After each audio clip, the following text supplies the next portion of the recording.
Hi, friends. Welcome Good back. morning. hmm How are you this week? Let us know. How are you? I'm good. Good. I'm good. Thanks for asking. I'm just teasing you. I'm just teasing you. Yeah, it's a good week. Tired this week, but it was a good week. Yeah. Um, so today we thought we'd talk about kind of the story behind the room. Um, we're gonna talk about our kitchens and just kind of sad. I forgot to mute. Hopefully, there's not more. Um, how our kitchens have changed through the years hmm and kind of maybe what some of the stories behind the pieces we've chosen in the space or whatever hmm and whatnot. So grab a cup, join us.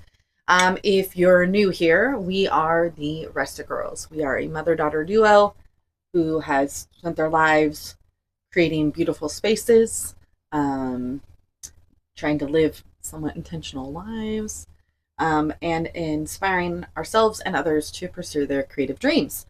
So I am Katie, the daughter of the mother daughter duo. And I am Patty, the mother of the mother daughter duo. So yeah, come hang out, join us for these weekly chats. Um, like, subscribe, follow, When share, we all hit the 50 things. subscribers, we're going to be going live doing these, It's and just those so are fun. much more fun. So we're gonna Very keep being faithful interactive. until then, but Yeah. yeah, it'll be a lot of fun. So yeah, today we're talking about the kitchen. hmm So put your thinking caps on. Remember what your kitchen's like and it's been like through the years, and hmm share with us. Let us How it know. stayed the same, how it's Mm-hmm. changed. You want to maybe kick it off? Yeah. So, for me, I go back to my very first kitchen when I first set up home, Mm-hmm. and it was the tiniest little thing. The bathroom door was off this side and the bedroom door was off this side, and then it just kind of opened to our little living space on the other side. Mm-hmm. Um, and but it was I was living my childhood dream. I finally was a wife and a mom, a little baby mama, and so it was very simple and humble, but it was glorious and grand to me. And its purpose was, serving my family's needs. I mean, this place was so tiny and it was so poorly heated that our so bad. Don't do this at home. But but we would, in the winter when it got extra cold, we would turn on the oven and open the oven door because our space was so small. It would help heat our space. We drove our PUD through the roof, but yeah, it was. I took joy in those simple things of Mm-hmm. washing dishes and um, preparing meals, and so that's kind of like, for me, that's the beginning, and that's kind of set the core tone um, for what my kitchen would always be. Mm-hmm. I've got more thoughts, but Well, my first kitchen was more jinky. So when we first got married, we were renting the basement level from my parents. So there was no kitchen, but there was this little alcove area. And so I set up, we had a microwave, we had an electric skillet, coffee pot, do the slow cooker. And I tried to figure out as many meals as I could that could cook in that space. Now we could go upstairs and use the kitchen Mhm. upstairs whenever we wanted, but I liked to cook food down in my space. So I set up my little kitchen and I did whatever I could to cook down there. Um, and so it didn't have, at that point I would say it didn't have, a lot of, it wasn't really decorated. It was pure functionality. Yeah, same here. And but some of the funniest meals were cooked there, I should say, because I'm starting out, I'm learning how to cook. And I remember one specifically, Justin still brings it up all the time. um I made a wild rice soup in the slow cooker, and the rice just didn't cook, and my solution was just to keep it cooking. And like 3 days later, finally called it, and threw it away because it just was so weird. And I still to this day Huh. don't know what went wrong, why it didn't. But yeah, it was. Rice I was just like, would not. we're just gonna like cook longer. It'll be fine. I'll just Yeah, add you some would water think. and I'll let it cook I would longer. think. But after about 3 days in the slow cooker, everything else starts to get real weird. And the rice was still crunchy. I don't know. So yeah, so my first kitchen was pretty small, but that was the beginning. So there it was just me and my husband for a bit, and then a little bit with Rory. So a little bit with our first baby. Yeah, that was my first kitchen. Well, and I think, you know, for me, I mean, I think it's been said 1,000 different ways by a lot of people for far more eloquent than me, but the kitchen really is kind of the heart of your home. It's the place where, you know, every kitchen's a little different and its purposes are a little different, but well, I mean, the core purposes are the same, but you know, the Way it's extra used. purposes, the way Mhm. it's used. Um, but it's kind of it really is it's kind of the central hub of the home, because we all got to eat, right? We all got to eat. Um, It reminds me of a little sign, his little like porcelain pretty thing. You actually might have had a sign. I have a porcelain pretty thing. Love it. But growing up, it was in your kitchen. And waxing nostalgic, I came across this at a thrift store or something and bought myself one. But it says, no matter where I serve my guests, it seems they like my kitchen best. and that came out of my mama's kitchen, the one I have. Yeah. I still have it. Doesn't hang in my kitchen anymore, but it has over all the years. Mm-hmm. Um, um, But yeah, I think it's true. It's kind of the heart of your home. It's where you're producing sustenance for your family, and um, you know, well, I there's just a lot of remember living that happens in it. when we built our was going to be our forever home when you Your were dream home, yeah. and so we had a huge game room, kind of, you know, where everybody, you know, was kind of a family room slash party room. Just big, wide open space. Yeah, big, huge room. Or was a dance floor? Dad could have told you what size it was, but I don't remember that. But it was big. It was probably like it was 20 by 30 basically or bigger. Yeah, the garage. It was behind the garage on the house, and Mhm.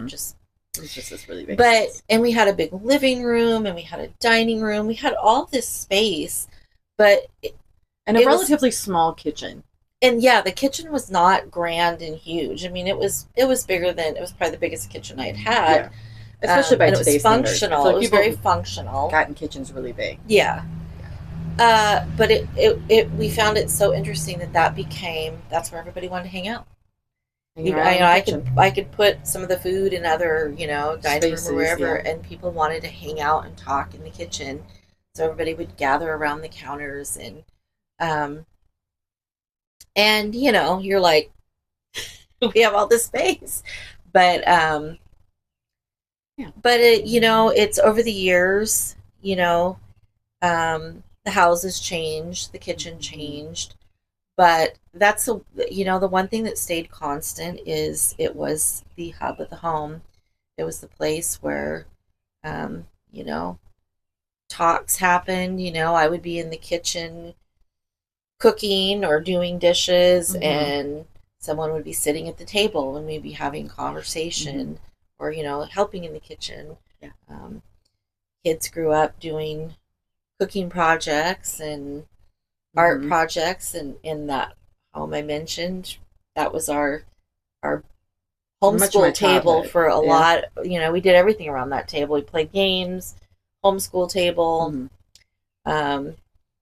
Because that kitchen hadn't attached. It was like open to a little dining nook. Breakfast nook space. Yeah. And so, yeah, we did a lot at that table. Yeah. So that's kind of, you know, as ours shifted, you know, we moved around a bit. I think in the next main kitchen where things shifted for me would be in our first apartment we got by ourselves. And that was tiny kitchen. And a horrible layout. So it didn't have a lot of functional counter space. It didn't have almost any counter at all.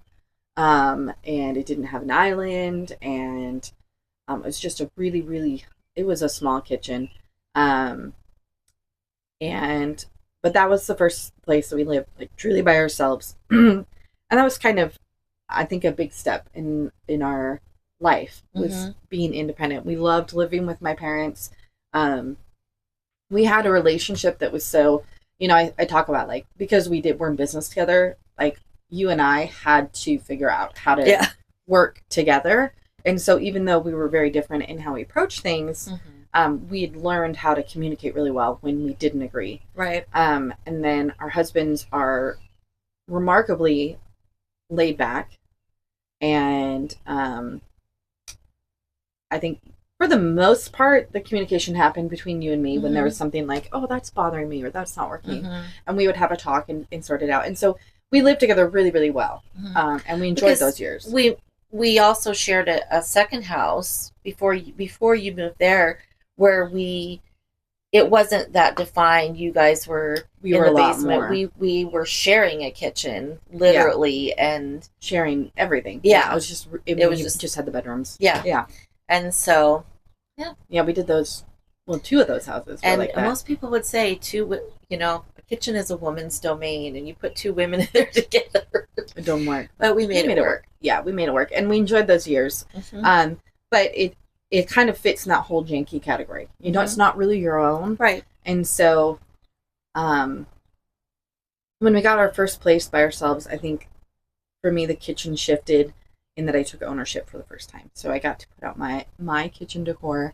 I got to put out, just the things that I wanted. That I got to organize all the cupboards. I got to, I didn't have to ask anyone else what they thought or what would work for them, and getting to host was a really special time. So I think I really enjoyed what my kitchen meant to me in that space. And there were a little bit of decor that had incorporated its way in. Mm-hmm. Not a lot. There wasn't a lot of wall space, and there wasn't a lot of counter space. So there's like one or two pieces. I think maybe that sign I mentioned was put up in there, and still no dishwasher. So I've been, until this year, I was our dishwasher. Me, and then the kids, as they've gotten older, did the dishes, and so it's kind of awesome. I'm a dishwasher now, but yeah. And it's so funny because to me, I'm like, I've had a dishwasher in several places we've lived, and I don't know. The older I've got, the less important it's. I've always enjoyed washing dishes as long as I've got a window to look out. You have less. Yeah. If it was just me and my husband, for sure, or just me, I mean, it's a lot less dishes. Yeah, for sure. Family of 6 plus a few extra. Yeah. Yeah, it's a lot of dishes. But yeah, so that's kind of my kitchen. Kind of moving into the middle season was finally being able to host and have people in my home, and playing a lot of card games or board games around the table, because the dining was all attached. Yeah. I think, I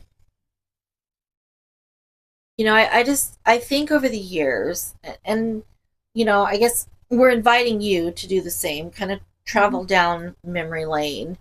And I think so many of the core memories really revolved around the kitchen, or the kitchen table, dining room table, if you will. Whether it be, my mother-in-law loved to stop by, and in her, sweet way, I stopped by for a cup of tea, unannounced. And yeah, but again, sitting and chatting with her, visits with, daughter-in-laws over the years, family gathered around the table, grandkids, my own kids, doing projects with them in the kitchen, and or doing school lessons, while you're tending to laundry over here and kitchen over here, and then baking projects with grandkids. I just think no matter how how large or how small your home How is. perfect or imperfect. Yeah, how perfect or imperfect. I mean, the kitchen is just that core space that and I like to think a lot of love comes out of that space. I Mm-hmm. think that's my personal secret ingredient in my food. Sometimes it doesn't come across that way, but It's in there somewhere. crunchy rice or whatever, but Yeah. Yeah. Yeah. Well, I think that, when that's my elbow propping shelf. I'm so sorry.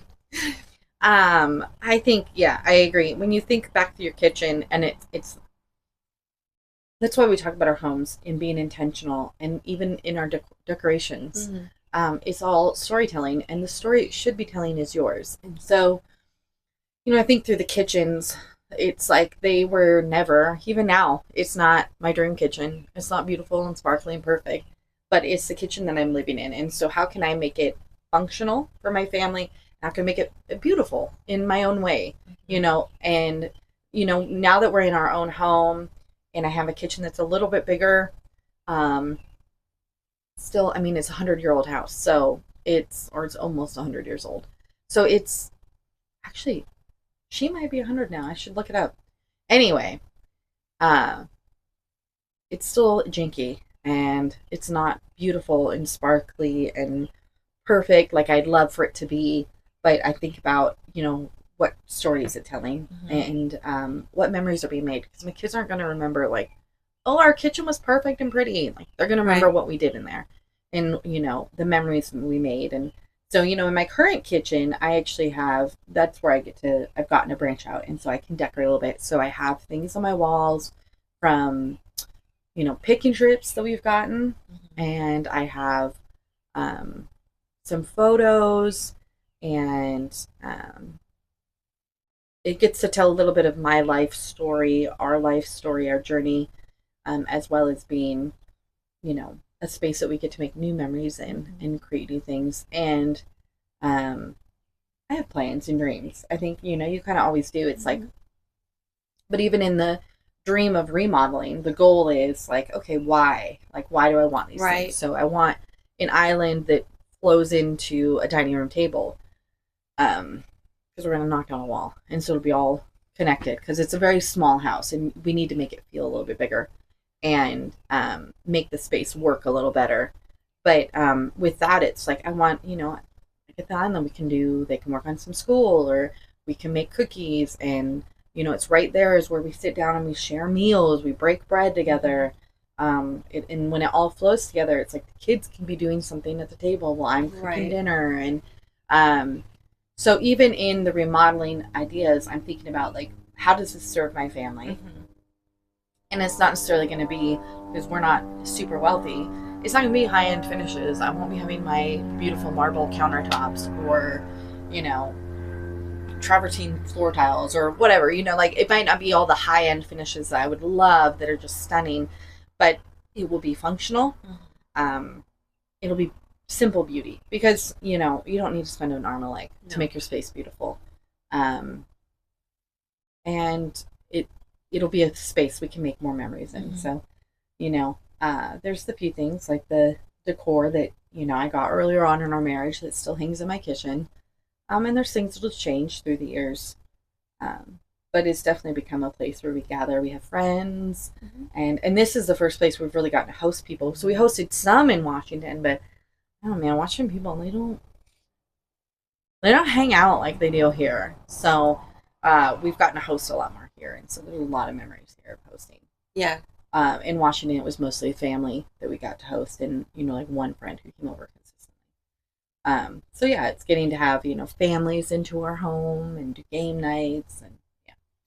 Well, and I think whether you're a hardcore homesteading, homeschooling, homemaking mama, or whether you work full time, you lead a fast pace and you just bring home takeout every night, your kitchen is still that core space. Mhm. Um and so I was thinking back to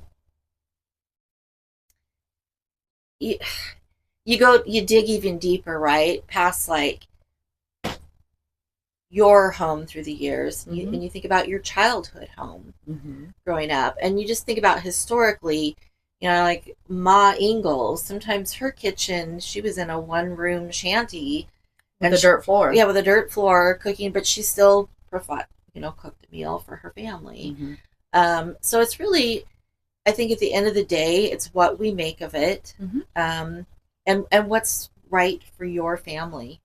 If you're processing foods all, I've been through those Mm-hmm. seasons where, Yeah. processing a lot of foods and things, or whether it's, spotless because everybody's gone and doing their own Yeah. thing all the time. And, but you gather, or gather over the island for, a cup of coffee with your spouse in the morning, or, Mm-hmm. however you use it.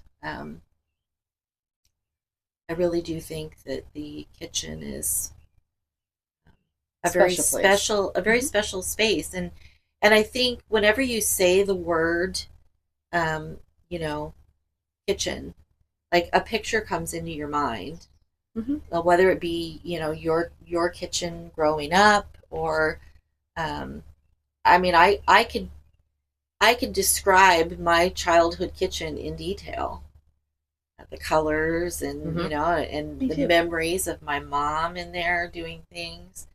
Country Rose. And hang on, what was the blue called?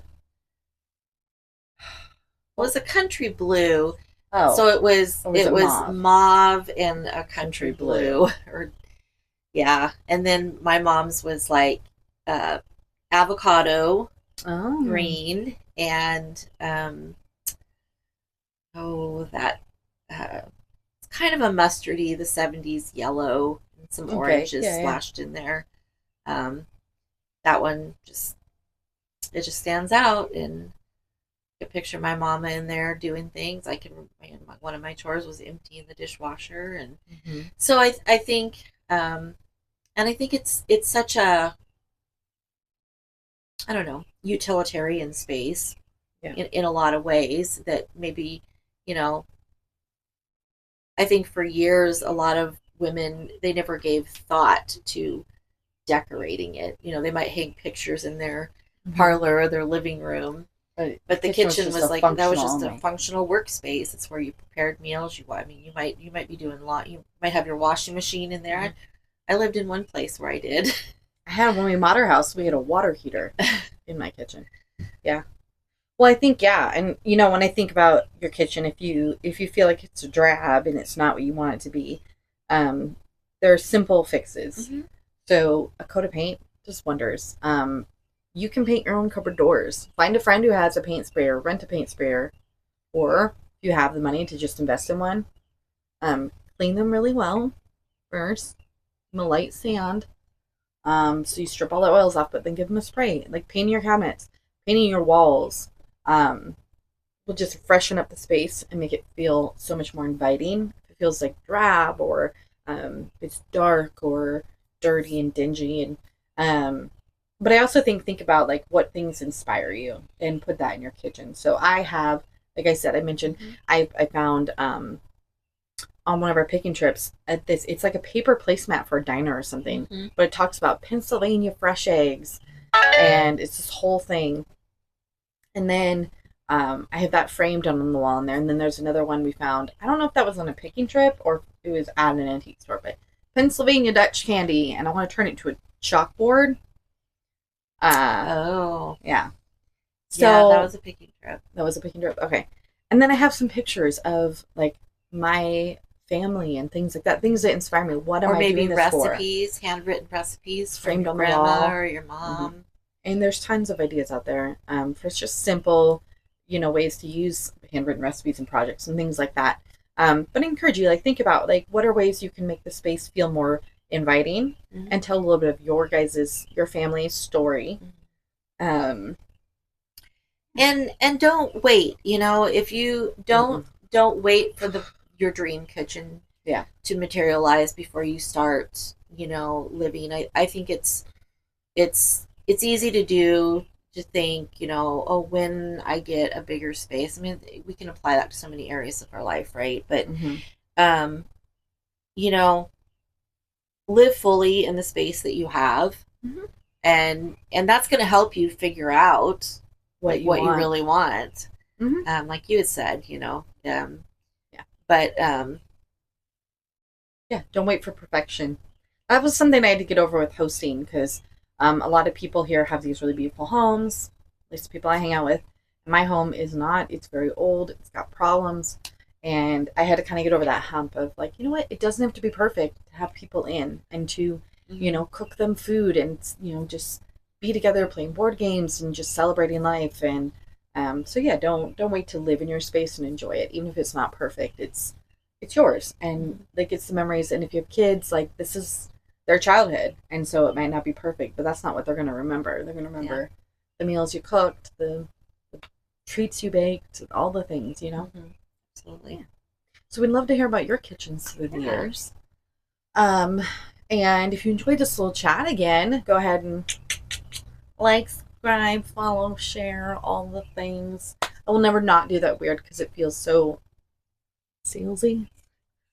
Um, and again, like Patty said at the beginning, as soon as we hit 50, we're going to start doing these live on Saturdays at 9 Mountain Time. So you can join and chat with us. It's a ton of fun. We used to do those all the time. And then our next video, we're going to talk about editing your morning routine and kind of starting your day off right. So, kind of how we do that with intentionality and kind of set ourselves up for success for the day. So yeah, we look forward to seeing you next week. Some days more than others, but oh yeah, it's not perfection at all. Yeah, we'll see you next week. We hope you have a beautiful week. Bye, friends. Bye, friends.